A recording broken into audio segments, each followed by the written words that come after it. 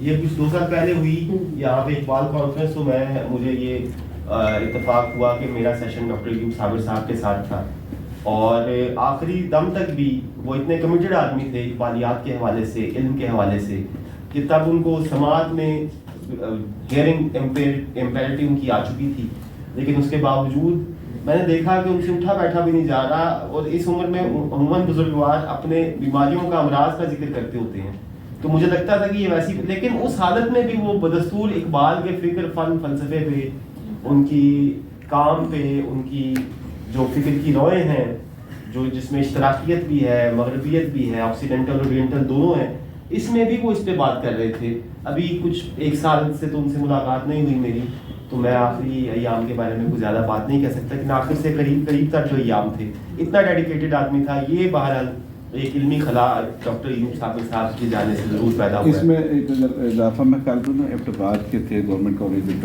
میں پڑھاتے رہے, اور بڑے جس کو شروع میں ہم مشاعروں میں جانا شروع ہوئے تو نیاز سواتی صاحب, ڈاکٹر صاحب, اور یہ سارے ایبٹ میں تھے, اور بزم اہل قلم ہوتی تھی اس میں تھے, تو ان سے بڑا کچھ سیکھنے کا موقع ملا. نفاست, اتنے کو نفیس آدمی تھے, ان سے ہم مذاق کیا کرتے تھے, پتہ نہیں ویسا ہوا نہیں, عامر سہیل اور یہ سارے, کہ انہوں نے گاڑی لے لی. اچھا وہ نئی گاڑی سیکھ رہے ہیں, کافی عمر کے تھے اس وقت بھی, تو وہ کہیں نہ کہیں مار گئے کسی اس کو, تو کہتے تھے ہوتا ہی ہے کہ جسے مارتے ہیں جا کے پیچھے سے نا, تو جاتے تھے پھر اس کا دروازہ ناک کر کے کہتے تھے کہ بھائی غلطی دیکھیں آپ کی ہے, لیکن بتائیں آپ کے کتنے پیسے بن گئے. گاڑی اتنے کے لیے لے جتنے پیسے بانٹتے بیٹھتے تھے. کیا دوسرا ان کی کمیٹڈ جو جس طرح سے تھے نا, تو یہ میں نے بہت سارے لوگ دیکھے ہیں جو اقبالیات میں کام جنہوں نے کیا ہوا ہے. یہ واحد آدمی تھے, جس طرح صاحب نے بات ابھی کی ہے, کہ جنہیں عشق تھا, اور انہوں نے ریٹائرمنٹ کے بعد PhD کیا, اور یہ سارے سوالوں کے جواب, یعنی ان کے میرے خیال سے MA اور MPhil میں جو فرق تھا یہ 30 سال کا تھا, اس کے بعد کیا ہے, اور باتیں کرتے ہوئے رونا شروع ہو جائے. بڑی جذباتی ان کی تھی, لیکن جو کام کیا ہے, بڑی پیاری بات آپ نے کی ہے کہ اس قدر جتنا ان کا عشق تھا نا, کوئی بھی ہو تو وہ تھوڑا سا ڈگمگا جاتا ہے, لیکن ان کا جو کام ہے اقبال دشمنی ایک مطالعہ, بہت ہی زبردست کتاب تھی جو انہوں نے مرتب کی, پیمفل کیا, انڈیا گئے, برطانیہ گئے, اور ان کی ریسرچ اتنی زبردست قسم کی تھی کہ وہ جو سچا عاشق جسے آپ کہہ سکتے ہیں, ایک تو عاشق ہوتا ہے جس طرح سے کہ فوراً جذباتی ہو کے جان دینے کے لیے نا, انہوں نے اپنا وقت دیا ہے اور زندگی کیا آپ نے. جی بہت شکریہ حاضرین آپ کی آمد کا, آپ کی تشریف آوری کا. حلقے کے اجلاس کی رونق آپ ہی ہیں, اور آپ کی گفتگوؤں سے, آپ کی آمد سے یہ ایک شعر آخر میں امتیاز قریشی نے جس نقطے کی طرف اشارہ کیا تھا, بس اس پہ بات ختم کرتے ہیں. ایک مہمان شاعر ہے ہمارے پاس, نوجوان, وہ بیٹھے ہوئے ہیں, چلے گئے, بیٹھے تشریف رکھتے ہیں. ایک شعر عبید اللہ علیم کا کہتے ہیں کہ کل ماتم بے قیمت ہوگا, آج ان کی توقیر کرو, دیکھو خون جگر سے کیا کیا لکھتے ہیں افسانے لوگ. بہت شکریہ. نوجوان شاعر, کیا نام ہے اس کا؟ فواد صاحب تشریف لیں. فواد صاحب, خیر ہے, کوئی بات نہیں, فواد آپ آئیے, ادھر آئے آپ, ادھر آؤ نا. میں تو اسلامی یونیورسٹی میں پڑھتا ہوں. اچھا, ویسے خبر فواد ابھرتے ہوئے شاعر ہیں سر, ابھی نو آموز ہیں, نوجوان شاعر. پنگ شاہ کہاں سے ہیں آپ؟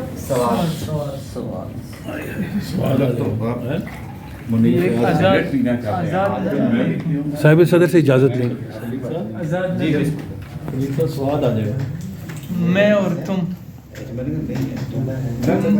تم زیوس کے دل کا غرور ہو, کیا بات, اور میں یونانیوں کی عقیدت. بہت اچھی. تم شہرۂ آفاق ویدک ادب, اور میں بجنو کی مقدس لہر. تم گوتم بدھ کی روحانی تشنی, اور میں اس کی روح میں بے ثبات. تم مہاویر جین کی سنیاس ریاضت, اور میں اس کا اصول اہنسا. تم زرتشت کی تلاش و جستجو کی خلش سے مجبور ذہن اور میں اوستا کی گمنام الفاظ.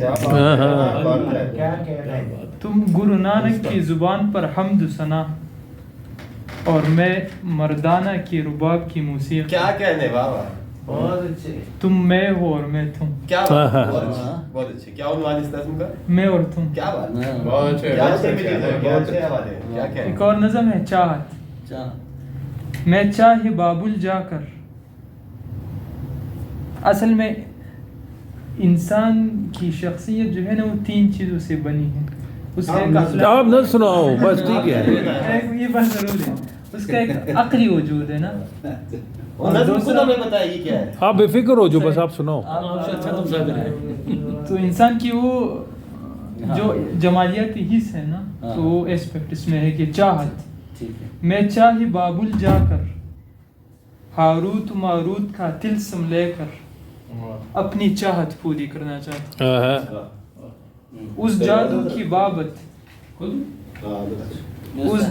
کی بابت چشمہ خضر پی کر چاہے رستم سے رستم کی پہلوانی کے ذریعے ہرن کی آنکھا نور چین کر گلاب کی رنگت اور نزاکت نوچ کر چاند کو اپنے گود میں بٹھا کر اس کی چاندنی کو چوری کر کے رباب کی سازوں کو اسیر بنا کر مینا سے سریلی آواز مانگ کر شاعر کی رومانوی خیال کو قید کر کے پھول کی پتیوں سے شبنم اٹھا کر میں کا خمار نکال کر لبی جانا سے تبسم پکڑ کر اور پھر ان سب اجزاء کو ملا کر سب کو مجسم کر کے طلعت زیبا بنا کر اس کو ساری عمر دیکھنا چاہتا ہوں تاکہ دیدار کے لیے ایک حسین ملے اور جمالیاتی اس کو تسکین ملے. ہائے ہائے کیا بات ہے، بہت اچھا. بہت